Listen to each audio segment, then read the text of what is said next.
The Nintendo Switch 2 Direct was shown to us, and my initial reaction to this is it's just absolutely crazy. I'm beyond hype for this console, but there are a few things I am concerned about. Let's talk about it. What is good, y'all? It is the Young King Ken, and today I'll be providing my overall thoughts on the Nintendo Switch 2 Direct and info regarding launch, including the system features, Nintendo Switch Online, the game's advanced pricing. So, without further ado, let's get into it. I want to start off discussing the system features because while it's definitely an upgrade from the original Switch, they really prioritize game chat, which is a feature that allows you to chat with others in game with the new separate camera to use to show your face on screen for a more personal interaction. When chatting, you can chat with others while playing the same game and even while playing different games. Honestly, this is a great feature, especially for games like Mario Party Jamboree, where seeing live reactions would be hilarious. However, how this would translate to the Nintendo Switch Online servers, I don't know, because they weren't the most reliable during the original Switch era. So I'm curious to see how the Switch 2 is going to handle their online servers.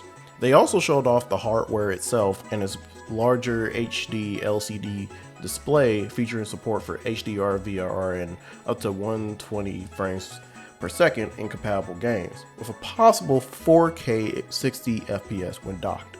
I'm actually glad for this upgrade because some of my Switch 1 games were struggling to keep weight. I also like the larger Joy-Cons with the bumper and shoulder buttons, the fact that they're larger, and of course it has the adjustable stand now, though I understand they didn't want to stray away from the original Switch design, but you know, it would be nice to include like a Switch grip because holding the Switch was a bit uncomfortable in the hands at times. And all in all, the hardware upgrades was definitely something you could expect from a Switch 2. Yeah, they didn't really talk much about the UI, but I imagine it wouldn't be too different from the original Switch. And if that was true, then it's a little disappointing. And next I want to talk about Nintendo Switch Online, which makes its return with not too much noticeable differences from the original Switch, aside from game chat and the other two features that truly makes it worth it. Well, I mean, aside from playing online, of course. The first being the Nintendo Switch 2 Edition games being available for free with the expansion pack Nintendo Switch Online subscription. I'm specifically talking about the Breath of the Wild and Tears of the Kingdom Switch 2 Edition games. Honestly, like, I mean, those two are probably my favorite games on the Switch. So, I mean, this is absolutely great, and I wonder if this will be with the case with most Nintendo Switch 2 Edition games. And the other, of course, being that Nintendo GameCube games are finally appearing on the service. And I'm glad that they didn't present like a price hike or a new tier and just made it a part of the expansion pack.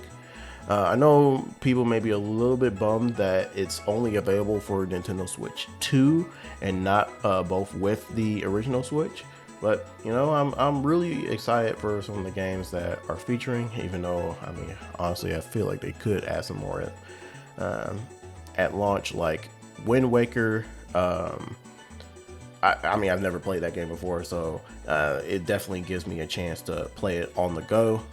I mean, all in all, hopefully Nintendo Switch Online improves the online capabilities, especially with the third-party lineup of games, most of which will require an online connection to access. Speaking of games, this goes into my next set of thoughts, which is on the games featured. The third-party lineup was pretty solid, some of which are games I already own, but on different consoles like Elden Ring, Hitman, and the Final Fantasy VII Remake. With many hard-hitting third-party games coming within the first year, we could foresee the Switch 2 having a better first year lined up than its predecessor. I mean, during the first year of the original Switch, you had not as many hard-hitting third-party games, but you had your exclusives like Mario Kart 8 Deluxe, Mario Odyssey, and Breath of the Wild, with the latter being considered for Game of the Year. Hopefully, Mario Kart World is a Game of the Year worthy game, which from the trailers look absolutely amazing and strays away a little bit from the original formula, highlighting exploration with all the tracks being connected together. Also with 24 racers and with a lot more being shown in a future Mario Kart specific direct, I am really excited for this game, as well as Donkey Kong Bonanza. We finally have that 3D Donkey Kong game. Alongside that, we got Kirby Air Riders bringing back a GameCube classic. So far the first party lineup is pretty solid, and hopefully like the original Switch, we get a drip feed of first party games seasonally. Which brings up my next point on the pricing and launch info on the Switch 2 and its games. I originally predicted that the system would be no less than $400, with it now being $450. I feel like it's a reasonable price. However, when I found out that Mario Kart World is $80, I was a bit choked up. I would have expected $70, but I have a feeling that the $80 price tag would be worth it, assuming that the amount of content in Mario Kart World is going to be massive. I mean, you got Donkey Kong Bonanza priced at $70, which is what I expect most exclusives to be priced around. What's even crazy is that you can get the Nintendo Switch 2 bundled with Mario Kart for $500, which again, that is just the console and then the Mario Kart game with a $30 discount, which I assume most people will go for. But the fact that the game comes digital only with the console is a bit absurd. Like, most of us want the physical version to put on our shelves, and it's, and this is just more of a sign that major gaming companies want to push digital, as you don't have to spend as much on manufacturing fees. But no matter what, the demand for physical games will still be around. As far as the launch of the Switch 2 goes, I really hope it's not another scalper situation like with the PS5 back in 2020. It was incredibly difficult to get your hands on a console with everything going on in the world at the time. Scalpers will run up the prices to sell back. I feel that Nintendo is doing something great to combat this by ensuring that you have a Nintendo Switch Online membership with at least 50 hours of playtime. And I think you have to have the membership for several years if you are pre-ordering from their official website. All pre-orders open on April 9th, and the console will launch on June 5th, which gives plenty of time for people to prepare and sign up for pre-orders.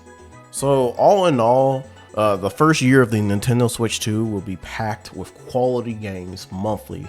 However, with the prices of said games being some of my biggest issues. And of course, Nintendo Switch Online, whether the online capabilities is going to be improved. I think a lot of people are disappointed that their favorite game didn't get announced in the direct, but hey, you can't make everyone happy at once. I am pretty excited about the launch and cannot wait for the games that will be announced in the future.